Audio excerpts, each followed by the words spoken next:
సర్వశక్తుడైన యేసుక్రీస్తు ప్రశస్త నామములో మీకు అందరికీ శుభాభివందనాలు తెలియపరుస్తున్నాను. మరొకసారి ఇజ్రాయెల్ ప్రపంచ వార్తలో నిలిచింది.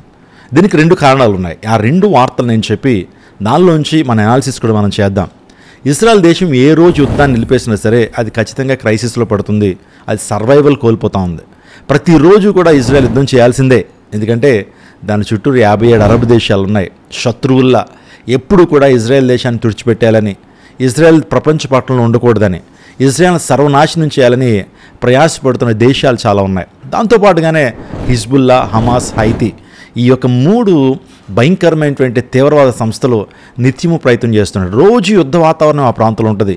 మీలో చాలామంది అనొచ్చు, ఎందుకంటే ఇజ్రాయెల్ దేశం యుద్ధం చేస్తూ ఉంటుంది నిత్యం కూడా, ఎప్పుడు కూడా గొడవలు, ఎప్పుడు కూడా యుద్ధాలు, ఎప్పుడు కూడా బ్యాలిస్టిక్ మిజైల్స్ అంటారు. ఎప్పుడు ఇజ్రాయెల్ దేశం చాలా వార్తలు వస్తున్నాయి. ఎందుకనంటే ఇజ్రాయెల్ ప్రతిరోజు యుద్ధం చేస్తూనే ఉండాలండి. తన ఉనికిని కాపాడుకోవడం కొరకు ఎప్పుడు కూడా ప్రయత్నం చేస్తుండాలి. రెండో ప్రపంచ యుద్ధంలో వారు నష్టపోయినట్టుగా ఈ ప్రపంచంలో ఏ జాతి నష్టపోలేదు. ఈ ప్రపంచంలో ఒకే ఒక దేశం జూయిష్ నేషన్గా ఉంది. చాలా చిన్న దేశం.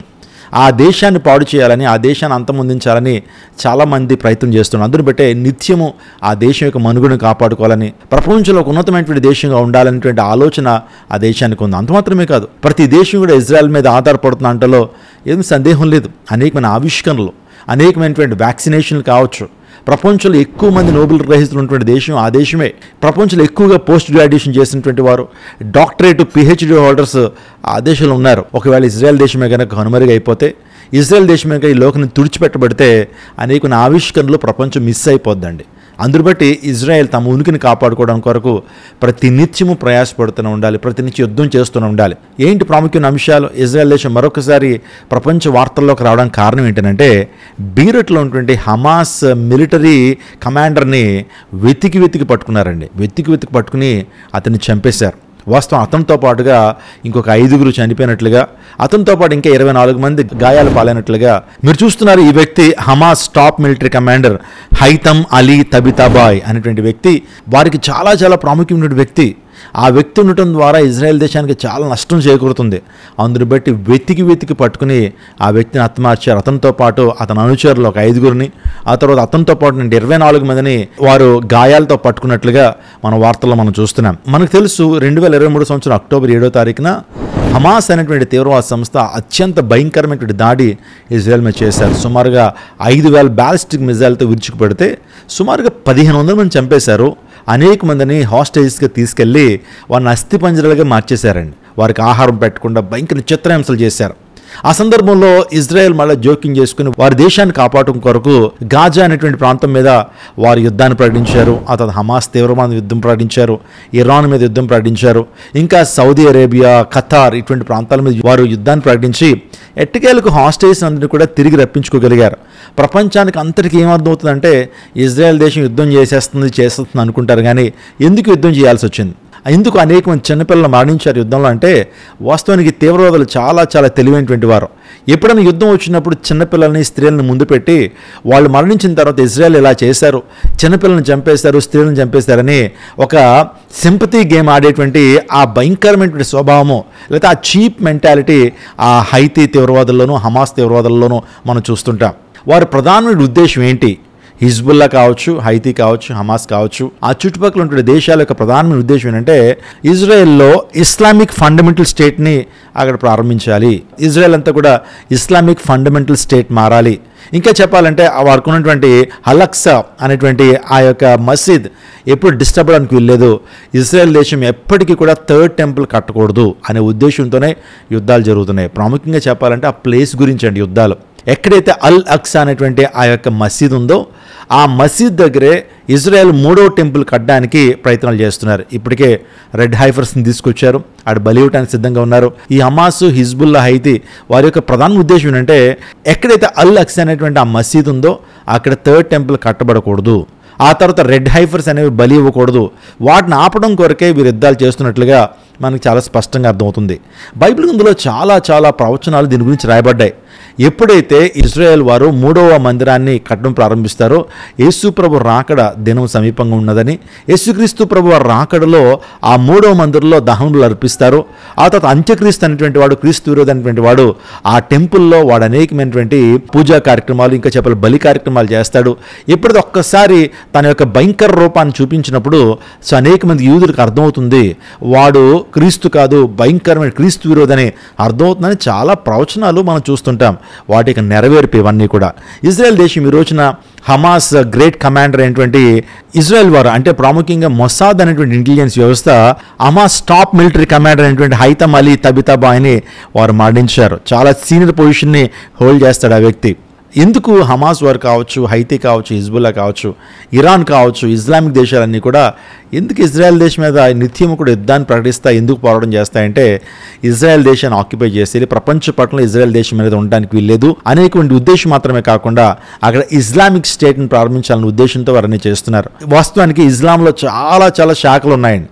కొన్ని వేల శాఖలు ఉన్నప్పటికీ కూడా ఇజ్రాయెల్ మీద పోరాటం చేయడానికి అన్ని శాఖలు ఒకటైపోయి పోరాటం చేస్తుంటారు. దేవుని మహాకృపను బట్టి ఆ భయంకరమైన వ్యక్తి హైతమ్ అలీ తబితాబాయిని వారు సక్సెస్ఫుల్గా కడతీర్చగలిగారు. అతనితో పాటు ఉన్నటువంటి అనేక మందిని కడతీర్చగలిగారు. ఎప్పుడైతే ఇజ్రాయెల్ దేశం హోస్టేస్ అందరూ కూడా వారి దగ్గరికి వచ్చారో ఒక్కొక్కరిని కూడా పట్టుకుని చంపేస్తున్నారు. ఎందుకు తెలుసా?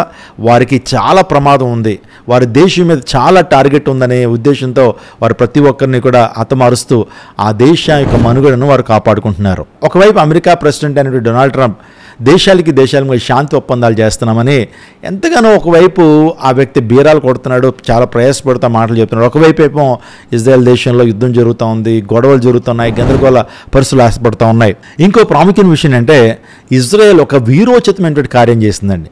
గాజాలో ఒక టన్నల్లో సుమారుగా 156 మంది హమాస్ తీవ్రవాదులు ఆ టన్నల్లో ఉంటే ఇజ్రాయెల్ వారిని కనుగొని ఎస్పెషల్లీ మొసాద్ సీక్రెట్ ఏజెంట్స్ ఏమంటే స్టింగ్ ఆపరేషన్ చేసి వారిని అందరూ ఎక్కడున్నారో చూసి ఆ యొక్క టన్నల్కి అటువైపు ఇటువైపు కంకర్ తీసుకుని దాన్ని సిమెంట్తో కలిపి 2 వైపులా బ్లాక్ చేసేసారండి. 2 వైపులా పూర్తి చేసి కొన్ని టన్నుల కంకర్ని ఎప్పుడైతే వేసేగానే లోపల ఉన్నటువంటి 156 మంది భయంకరమైన టెర్రరిస్టులు గాలాడక ఊపిరాడక మరణించినట్లుగా ఇజ్రాయెల్ న్యూస్ పత్రికలు చెప్తా ఉన్నాయి. చూడండి ఎంత పకడ్బందీ ప్లాన్స్ వారు వేస్తుంటారో, మొసాద్ ఎంత పవర్ఫుల్ సీక్రెట్ ఏజెంట్స్ మనకు అర్థమవుతా ఉంది. చూడండి 156 మందిని అటువైపు ఇటువైపు టన్నల్కి ఇటువైపు అటువైపు ఆ సిమెంట్ని కలిపి కంకర వేసి 150 మంది ఊపిరాడక ఆ లోపలే చనిపోయేలాగా వారు చేశారండి. నేను ఎందుకు మాట చెప్తున్నానంటే ఇజ్రాయెల్ దేశం అంత్యదినాల్లో విజయాన్ని సాధిస్తుంది. ఇజ్రాయెల్ దేశం అనేక దేశాలకి ఒక ఆదర్శప్రాయంగా, అనేక దేశాలు ఇజ్రాయెల్ మీద ఆధారపడేటువంటి దేశంగా ఇజ్రాయెల్ దేవుడు చేస్తాడని వాగ్దానాలు ఉన్నాయి. ఇజ్రాయెల్ని ఎవరైతే శపిస్తారో వారు శపించబడతారని, ఇజ్రాయెల్ని ఎవరైతే ఆశీర్వదిస్తారో వారు ఆశీర్వించబడతారని దేవుని లేఖనాలు స్పష్టంగా తెలియజేస్తూ ఉన్నాయి.